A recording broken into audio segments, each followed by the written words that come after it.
What is up, Dynasty community? Welcome into another DLF YouTube channel video. Today is Tuesday, so that means we're doing some mock drafts, and today is going to mix it up a little bit because I had a comment suggestion down in the comments on, I think, the previous mock draft video, and this came from P2THAR. I don't know if you're supposed to pronounce like P2THAR, P2THAR, but thank you, man, for the video suggestion, because what we're going to be doing today, and I think would be actually a really cool thing to do moving forward for any of y'all out there that are interested in doing this, is he actually gave me his team. He gave me the rookie picks that he has, because in the mock draft tool that we have, it allows you to pick multiple different, draft slots and pick from those. So he gave me his team, his league settings, scoring, and his draft picks. And I'm going to do a mock draft like I was him, like I was, I had this team and I had this mock draft.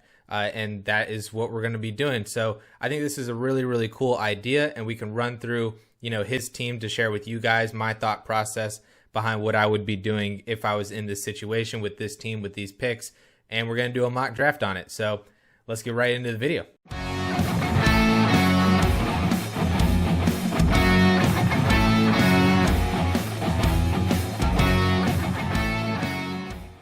So like I said at the top, we're going to be running through like I'm drafting from this team from P2THAR. Again, I don't know if that's how you say it, but that's how I'm going to be pronouncing it throughout this one. But here, at least, is the team that he's giving me. This is a one quarterback league, just PPR, no other premiums and whatnot. You start one quarterback, two running backs, two wide receivers, a tight end, and a flex. So 9 total starters are being started.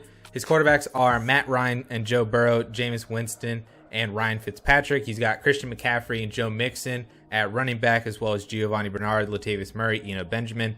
Wide receiver, he's got a plethora of all these guys: Julio Jones, Kenny Golladay, Robert Woods, Juju Smith-Schuster, AJ Green, Deshaun Jackson, N'Keal Harry, McCole Hardman, Devin Duvernay, AGG, and Colin Johnson. And then at tight end, Jonnu Smith, Anthony Firkser, and Donald Parham. So that is the team that we are working with here, and the draft picks for this 2021 rookie class and for this mock draft today that you can see here. So we are working from the 103, the 106, the 202, the 306, and the 506 in this one quarterback mock draft. So with all that information, let's get right into the draft here, see what we've got going on, because I expect there might be some decisions here at 1.03. Najee Harris and Jamar Chase going off the board at 1 and 2. And that seems pretty normal to me in whatever order that is, be it Chase or Harris. So automatically we have somewhat of a decision between Travis Etienne, who in my analysis and using my markers is a full 8 for 8 running back type of a guy. The only real downside and risk I think with him is what does Urban Meyer do with him, because I believe, they drafted in the first round. I would believe that he would become a workhorse sooner rather than later.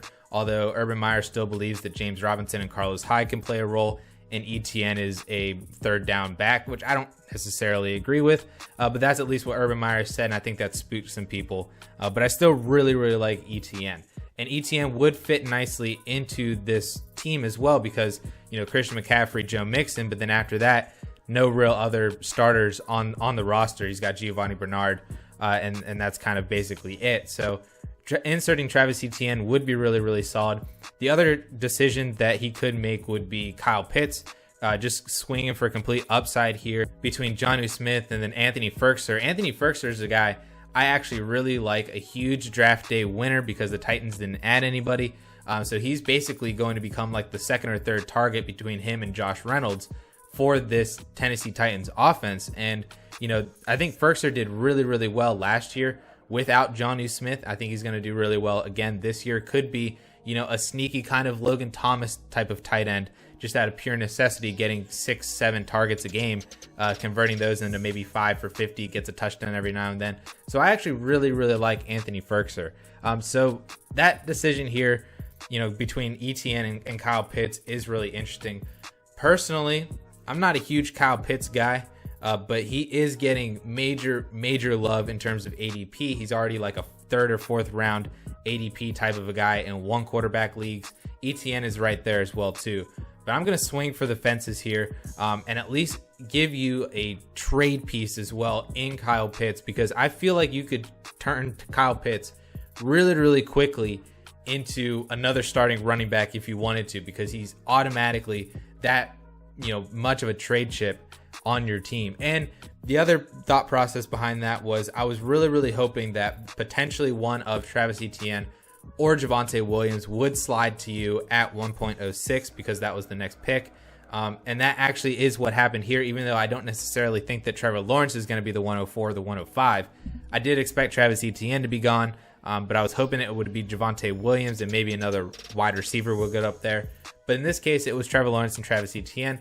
So I'm really happy to then add Javonte Williams to the squad. And Javonte Williams now becomes that third running back on your depth chart behind CMC and Joe Mixon, that you can work in, on bye weeks, and maybe Melvin Gordon gets hurt. I feel like Javonte Williams has standalone value, kind of like Kareem Hunt with Nick Chubb, but then also has the potential, if Melvin Gordon does get hurt and miss time, Javonte Williams is right there into that workhorse workload. And also, because this is Dynasty, looking to 2022 and beyond, I don't expect Melvin Gordon to be there. And I think Javonte Williams would be that next guy up, that workhorse type of running back. I think that's why the Denver Broncos traded up for him, and they drafted him in the early second. And that's what we're getting out of Javonte Williams very, very soon, as early as next year, if not sooner in this year as well. So I like that a lot. I like starting out with Kyle Pitts at the 103, Javonte Williams at the 106. And then basically after that, a whole smorgasbord of wide receivers went. Devonta Smith, Rashad Bateman, Jalen Waddle, Terrace Marshall, Elijah Moore, and Rondale Moore to basically close out the first. And then Jamar Jefferson went at the top of the second. So now it's our pick again, 2.02. And this is our last pick until the 306. So there's over a whole entire round after this between this pick and our next pick. So this one should be a pretty quality player here. Personally, again, I am also, partial to the running backs as well, just in terms of how I like to build out my dynasty teams through the rookie draft, is to look for those rookie running backs. And what I really, really like about this team and the way that he has built this team is when you look at the wide receivers that he has, Julio, Golladay, Woods, Juju are his top 4 guys.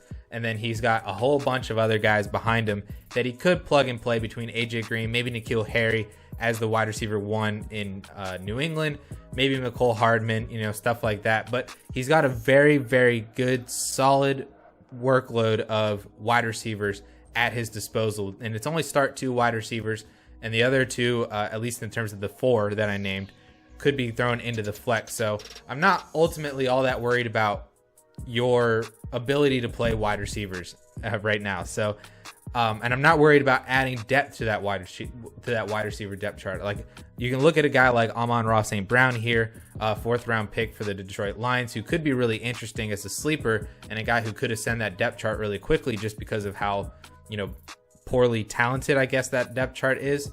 So Amon-Ra St. Brown could be an interesting pick here, but that's not the direction that I'm going to go. I'm not looking for a quarterback here either, because you got Matt Ryan and Joe Burrow. I'm not worried about adding a rookie quarterback into that mix in a 1 quarterback league. So what I'm going to do here, a lot of people would probably go Trey Sermon because of the draft capital, San Francisco 49ers. I'm actually going to go with Michael Carter, which might be counter to what other videos on this channel, Shane, have been saying, to not draft Michael Carter in the early second. But I am a type of person who is totally okay with drafting Michael Carter in the second. Some people might say he's a little undersized, but he's 5'8", 200 pounds. I don't think that's ultimately too undersized. Devonta Freeman was very similarly sized. Ray Rice, Brian Westbrook, all these guys had great success in the NFL, and I don't think that's going to inhibit Michael Carter in any way. I loved him coming out of North Carolina anyway. He hits on a good amount of my markers as well. And I think that he landed in a really good spot to ascend that depth chart quickly, if not be the RB1 on that depth chart out the gate, beating out Tevin Coleman, LaMichael Pirine. I think that Michael Carter could definitely do that on the New York Jets. And so I'm very comfortable with drafting Michael Carter here at the 202 to become your now new RB4 on this team, and to not really add so much more to the wide receiver depth, adding to the running back depth instead. So the rest of the second round went Justin Fields, Kenny Gainwell, Amon-Ra St. Brown, Nico Collins, Zach Wilson, Diami Brown, Tylan Wallace, Pat Freiermuth, Trey Lance, Chuba Hubbard. Trey Sermon fell all the way down to the 3rd round. Not really sure about that one. That might be a little bit more pre-draft ADP as well. But this mock is getting a little bit better in terms of what it's looking like post-draft. But Trey Sermon in the 3rd is definitely interesting. Seth Williams, Kylan Hill, Kellen Mond, and Kadarius Toney were the rest of the third round. So we're back up again at the 306, and then after that, we basically don't have another pick. I mean, we do, but we basically don't. So 306 here, we're taking a shot on a guy, and this is where you could add to your wide receiver depth. You know, you could look for some of the draft capital in terms of Amari Rodgers in the third, Dwayne Eskridge in the second, Tutu Atwell in the second. You could look to filling out more of your running back depth as well. Ramondre Stevenson already being rumored to be pushing out Sony Michel on the depth chart and the team. Ultimately, Sony Michel could be cut for Ramondre Stevenson. I think Elijah Mitchell is also really interesting as well. One of my favorite guys, and I think personally better than Trey Sermon, and I think he would be a better running back to have on that Niners depth chart. A whole bunch of these other guys, you know, that have potential for opportunity, like Javian Hawkins in Atlanta, Larry Roundtree being potentially the RB2 behind Austin Eckler if he beats out Justin Jackson and Joshua Kelly, Khalil Herbert as the main backup to David Montgomery. So this right here, you have a lot of decisions, and this is kind of where anybody can kind of take a stab at whoever they like. Personally, I am still going to go with Elijah Mitchell. Like I said, I think that he's the better running back to own in San Francisco, given the ADP difference between him and Trey Sermon, even though in this draft they were only like 5 picks apart. But normally, Trey Sermon would be a early second, if not a back end of the first type of a guy. That's where his ADP is currently at right now. And Elijah Mitchell is still very accurate in this draft in terms of being a mid to late third round pick. I actually picked him up at the 412 in my home Dynasty league. That's just how far he fell there. And I've seen him basically anywhere from the mid third down to the end of the fourth, if not undrafted completely. But I really, really, really like Elijah Mitchell. Basically, my whole entire strategy for you for this whole entire mock draft with your roster is just adding the running back depth that you possibly can, but then also taking that shot like we did at the 103 on Kyle Pitts. So finally, this is our last pick, 506. I'm not going to run through all the picks that were taken between Elijah Mitchell and here because it's a lot of the same guys that you've probably know and have heard of, and they're just in a whatever order, and you're taking shots on all of them. But here in the 5th round, this is this is where it's kind of gross. I don't know, like you're just taking a shot on a guy here. You could take a shot on just a quarterback and hope that it works out. Like Kyle Trask could be really interesting if Brady does retire. Maybe Trask comes in as the heir apparent, and that's what they drafted him for in the 2nd round. And he comes in with a really, really good wide receiver core, so that could be really interesting. A whole bunch of other quarterbacks in here: Davis Mills, Sam Ehlinger. Wide receivers, running backs. It's all just kind of gross at this point. So I think I am going to take the shot on Kyle Trask, just as the 5th rounder, and see what happens. Maybe he does become the heir apparent to Tom Brady in Tampa Bay. Maybe Matt Ryan gets cut at some point next year early, so then it's really just Joe Burrow, and then Matt Ryan finds a Phillip Rivers type filler home for a year or two, and then he's on his way out. So you could spin that narrative any way you want for Kyle Trask to make sense on this one quarterback roster with Matt Ryan and Joe Burrow, and that's just kind of where I'm at with that 5th round pick. But the main picks in this one was Kyle Pitts at the 103, and my main justification for that was taking a shot on a high upside player, but also adding a trade chip to your roster, especially whenever your roster has Johnny Smith and Anthony Ferguson, I think are solid. Could be better, obviously, by adding Kyle Pitts onto there. So you could trade him, you could keep him, see what you got. But I like taking the shot on Pitts there at the 103.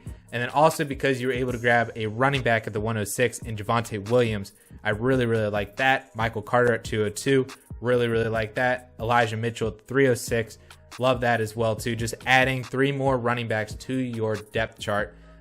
Guys that could potentially be plug and play very, very soon. Other guys with potential to climb the depth chart. I absolutely love, personally, what I did in this mock draft for your team. Hopefully you did something similar. Maybe you traded out some of these picks or whatnot. But that is at least a look into how I would be treating this rookie draft from this particular team, league, all that stuff, and how I would be attacking it and the players that I would be selecting. So thank you so much. First of all, P2THAR, P2Thar, thank you so much for the video idea. This was actually really, really fun for me. I like giving that aspect of an actual team and rookie draft picks and all that stuff. I really did enjoy that. So if anybody else out there wants me to do that for you, leave a comment down below. Tell me your roster, your scoring, your starter settings, and then your draft picks, obviously. So then I can plug and play in your actual draft picks if you're still waiting on your rookie drafts or anything like that. So if that sounds fun to you, leave a comment down below on this video, and I'll do as many as I can on those if I end up getting a lot, or I'll do more of them, not just on Tuesdays. So yeah, so leave a comment down below. Thank you guys so much for watching. Thank you for tuning in. With that all being said, guys, I think we're out of here. I think we're done, and we'll catch y'all later.